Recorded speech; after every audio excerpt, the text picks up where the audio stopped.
Hi there.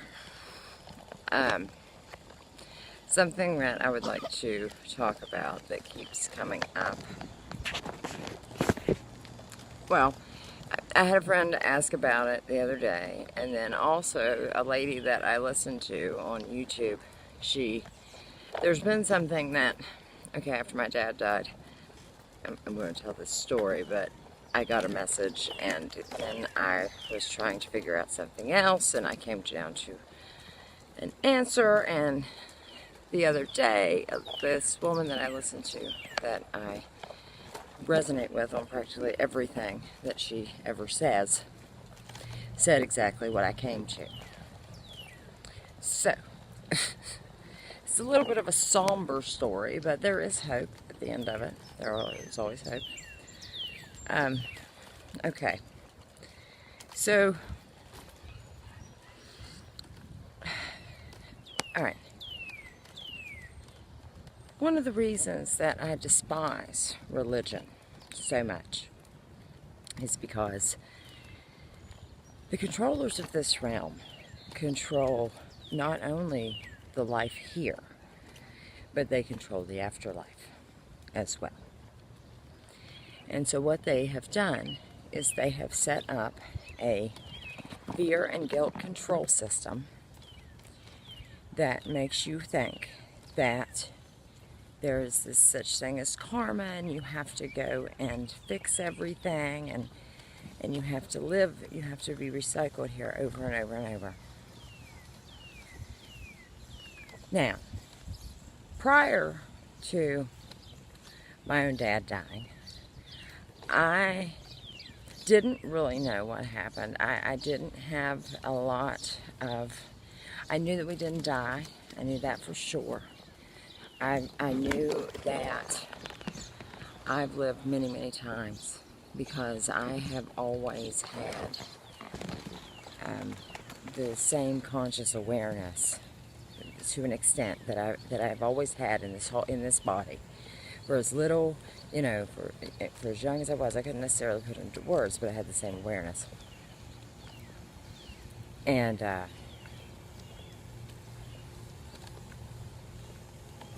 so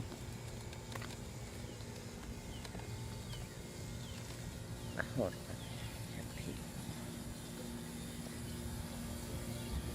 And I know that's weird because I showed this to the world, but for some reason I don't like talking if there are people right beside me.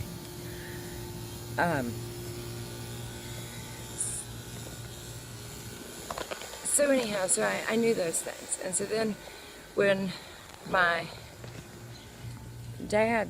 when my mom's parents died, my grandmother stayed around for a while. And I know she did because my best friend would have these dreams, and she would say things like, Ginger, you need to like plant the impatiens. Does that mean anything? And it's like, yeah.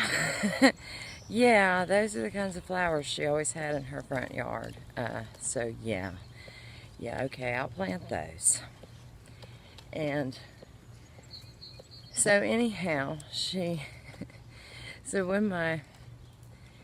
she stayed around, okay, and I kind of think, well, she crossed over at a certain point, but that's another time. But anyhow, so when my dad died in August of 2017, we were real close. Now, he wouldn't hear of me questioning religion. He wouldn't hear of it.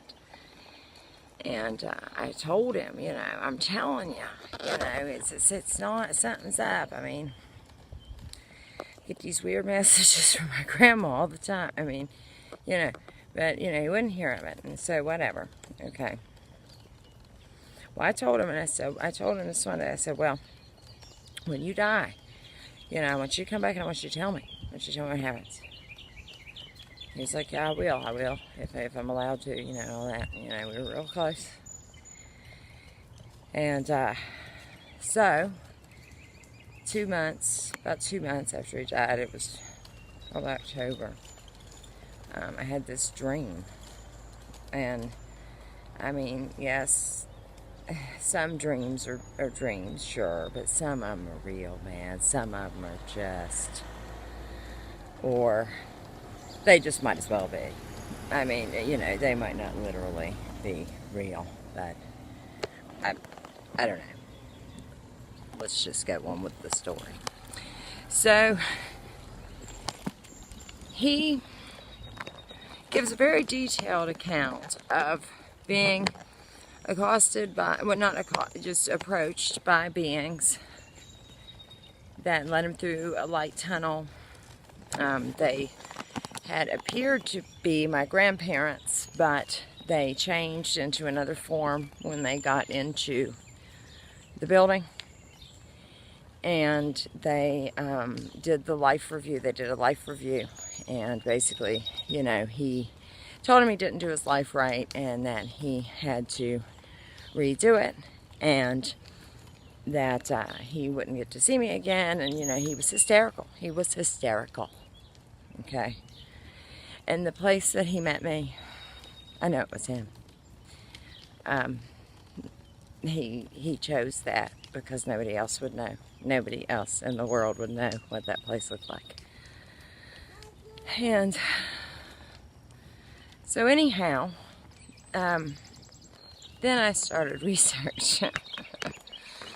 Come to find out, there are, speaking of my grandparents, here's their old house. We happen to be walking past it. But come to find out, there are thousands of accounts of the exact same story that he told. And apparently, the whole tunnel of light, you know, follow Jesus, is the light that has to do with the reincarnation trap. There's something called the demiurge, which is known as the Saturn moon matrix. And I feel that is legitimate. I can go into that another time, but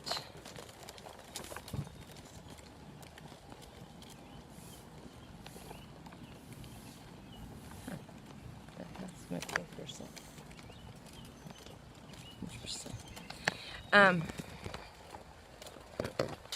If I had the money, I'd buy it back.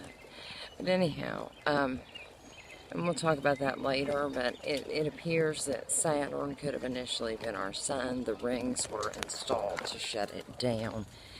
And then the moon matrix is what is projecting 3D here. This could actually, we could be in 5D. I'm not entirely sure about that. I do lean towards we may be in a higher dimension than third because the astrals are so full of negative beings and that's supposed to be the fourth dimension. Why would a higher dimension be worse than here? It doesn't make a lot of sense. But, so, I said I was going to give you some hope. So the message that I meditated on for a long time because my whole thing became, how do I get out of here? How do I get out of here? You know, I gotta have a death plan. How do I get out of here? What do I do? What do I do? If I don't go to the tunnel of light, what do I do? What am I supposed to do? You know, and the answer that I got repeatedly was that the light is within. It comes from within you. And you just sit and you wait patiently. And then it, I guess, eventually, you know, comes out of you. And, I mean, that would be a good, I mean, that makes a lot of sense. It makes a lot of sense because all these stories proclaim that these beings rush them. And, you know, if you're dead, you ain't got nowhere to go. They're rushing you because they don't want you to think about it. They don't want you to ask any questions. You have to consent. See, that's the thing. We are really, really powerful. And humans are really, really good and loving beings. And we don't belong here, okay? We're in the wrong place.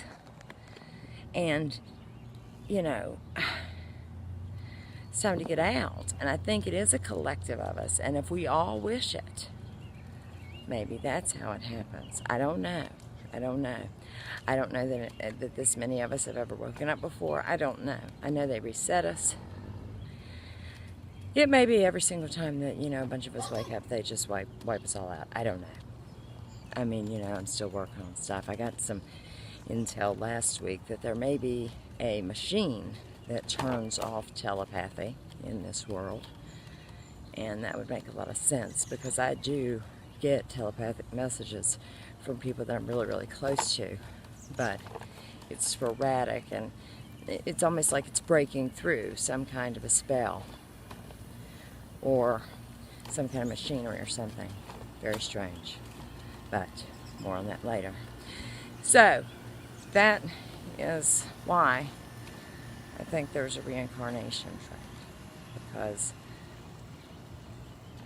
I was told that by my father before I'd ever heard of any such a thing. I mean, you have to understand that I had never Googled anything like this before. Okay? And then I do. And there's thousands. And they all say the same thing. I mean, listen to some near-death experience stories. Have a good day.